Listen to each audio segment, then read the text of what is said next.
Let's talk about prime-time women and the triple assets that they have available to them.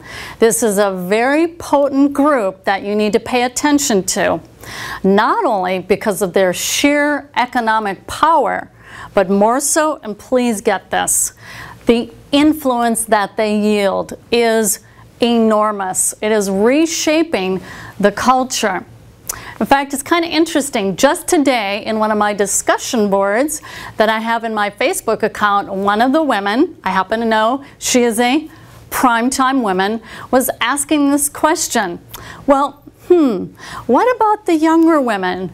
Do they fit into this description too, Ann?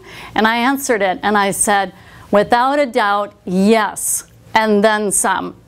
And that being them becoming these very heavy purchasers, ultimate buying consumers, if you will, and the sheer economic power that they yield.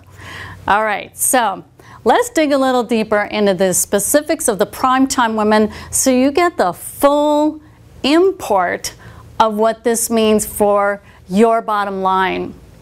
All right, first off, primetime women, who are they? Well, they were born, or more so, their ages are between age 50 and 70, okay? Between ages 50 and 70. They're part of the baby boomer group, which was born between 1946 and 1964. And I want to talk about the triple assets that they have available to them. Well, what's going on right now is something very, very unique. The boomers are now moving into this age grouping where their parents are starting to pass on. And what's happening there? The biggest transfer of wealth in the history of the United States.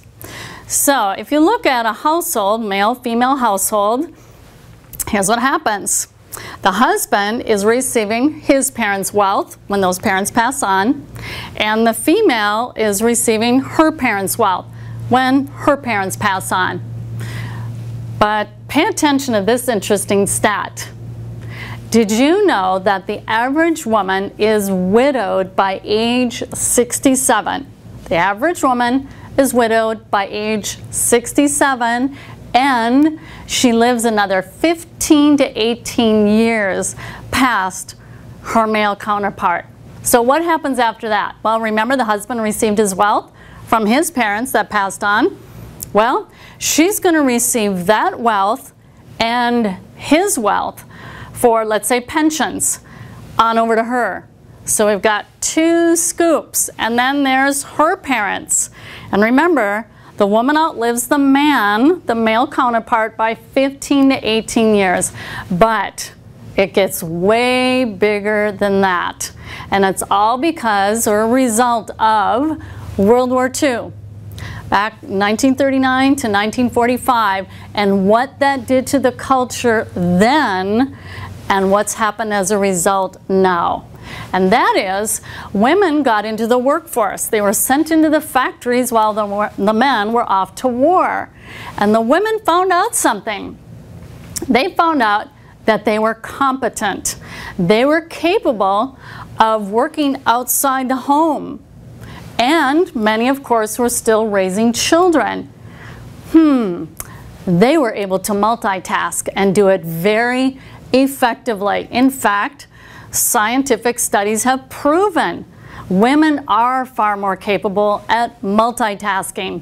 And what we see now, several generations later, 2 or 3 later, is that women, once children are into the school years, are entering the workforce. It's 63% of them are in the workforce. And even then, for women whose children are not yet in school, it's in the 40% range. They're in the workforce.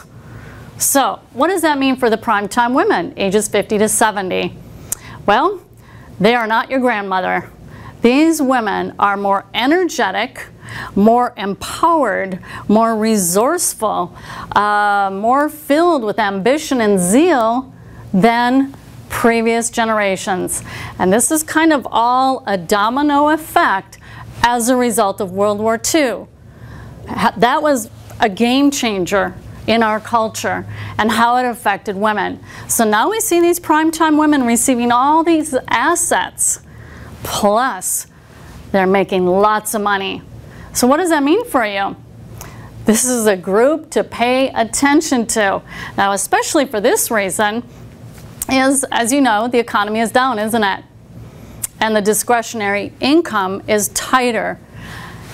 Not so much over here for the prime-time women who really have, in effect, just arrived.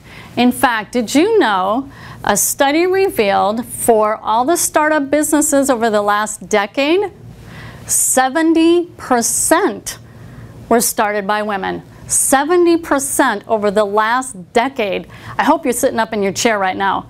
If you are doing B2B, known as business to business, the women are starting the businesses. You want to be working with them. How about this? Did you know women outspend men in education? What if you're selling training material and resources? The women fork out the money for education much more readily.